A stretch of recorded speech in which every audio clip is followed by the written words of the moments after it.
कक्षा 10 के अध्याय 1 का उदाहरण 1 है। क्वेश्चन में बोला गया है संख्या 4 की घात n पर विचार कीजिए, जहां n एक प्राकृतिक संख्या है।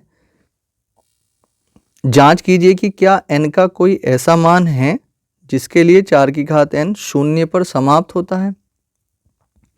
तो क्वेश्चन में हमसे यहाँ पर बोला गया है कि एक संख्या है 4 की घात n, इस पर हमें विचार करना है। इसमें जो ये n आ रहा है 4 के ऊपर घात की फॉर्म में, तो ये जो n है ये एक प्राकृतिक संख्या है। ठीक है, प्राकृतिक संख्याएं कौन सी होती हैं? प्राकृतिक संख्याएं होती हैं जो गिनती वाली संख्याएं होती हैं। ठीक है, जो 1 2 3 4 5 6 7 8 9 ये आगे तक चलती चली जाती हैं। तो n जो है वो एक प्राकृतिक संख्या है।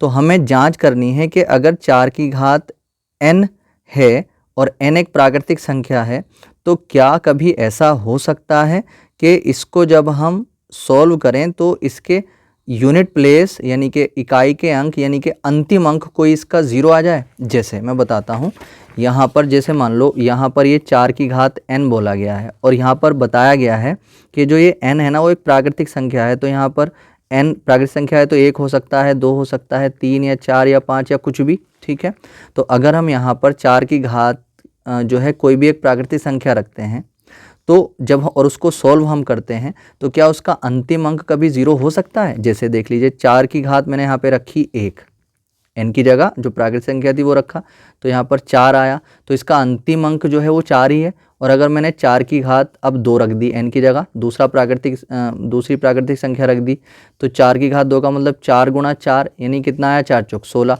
तो इसका जो अंतिम अंक है वो 16 आया। अब अगर मान लो मैं 3 रख देता हूँ यहाँ पर, तो 4 गुणा 4 गुणा 4, 4 चौक 16 चौका 64, तो फिर यहाँ पर कितना आया? 4 आया अंतिम अंक। तो यहाँ पर ये बोला गया है कि क्या इसका कभी अंतिम अंक 0 हो सकता है? देखिए सबसे पहली बात तो ये है कि नहीं हो सकता है। उसका एक रीज़न है, उसका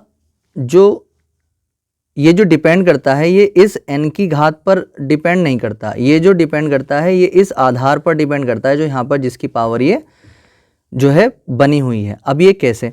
देखिए अगर कोई भी संख्या है, जैसे यहाँ पर 4 है, अब 4 के हमने जो है अभाज्य गुणनखंड करें और वो कितने आएंगे? 4 के अभाज्य गुणनखंड 2 गुणा 2। ठीक है, तो अगर किसी भी संख्या के अगर हम अभाज्य गुणनखंड करते हैं और उसके अभाज्य गुणनखंड में 2 और 5 ज़रूर है, मतलब 2 और 5 हैं, अगर चाहे 2 कितनी बार भी आ रहा है और 5 कितनी बार भी आ रहा है, 2 मान लो 4 बार आ रहा है, 5 1 बार आ रहा है, या 5 3 बार आ रहा है, 2 7 बार आ रहा है, उससे कोई मतलब नहीं है। जिस भी संख्या के हमने टुकड़े करे और उसके टुकड़ों में 2 और 5 दोनों के दोनों आ गए, चाहे उनके साथ कोई और नंबर भी आ गया चाहे नहीं आया, ठीक है, तो उससे कोई मतलब नहीं है। मगर जिस संख्या के हम टुकड़े कर रहे हैं उसके टुकड़ों में उसके टुकड़े करने पर 2 और 5 ज़रूर आ जाए। तो जिसके टुकड़े करने पर 2 और 5 ज़रूर होगा, उसी संख्या का जो अंतिम अंक होगा वो 0 हो सकता है।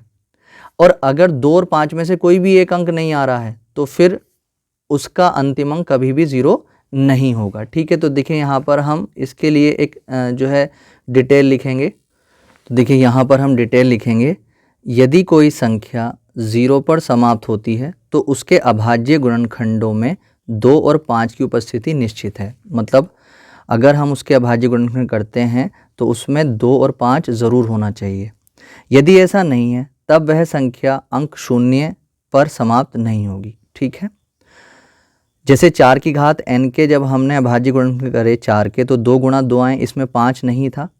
तो इसी प्रकार 4 की घात n के अभाज्य गुणनखंडों में 5 उपस्थित नहीं है, और जब 5 उपस्थित इसमें नहीं है तो संख्या 4 की घात n के किसी भी मान के लिए 0 पर समाप्त नहीं होगी। ठीक है, ये इसका आंसर हो जाएगा।